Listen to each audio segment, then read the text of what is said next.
గమనిస్తే big boss హౌస్లో అత్యంత కీలకమైన నామినేషన్స్ ఈ సీజన్లో తొలిసారి మొదలయ్యాయి. ఈ సీజన్లో తొలి నామినేషన్స్ అయినప్పటికీ కూడా ఫుల్ ఫైర్తో నామినేషన్స్ జరగడం విశేషం.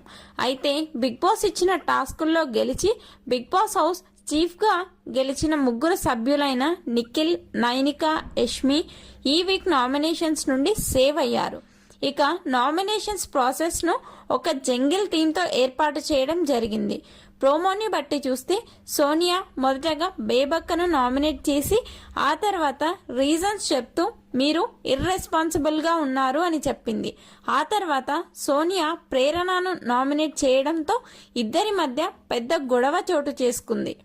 నువ్వు 2 పాయింట్స్ చెప్పావు అని ప్రేరణ అంటే ఫస్ట్ నా నామినేషన్స్ పాయింట్ అర్థం చేసుకోవు అంటూ సోనియా చెప్తుంది. నువ్వు ప్రతిసారి మధ్యలో దూరి మాట్లాడుతుంటావు అంటూ ప్రేరణ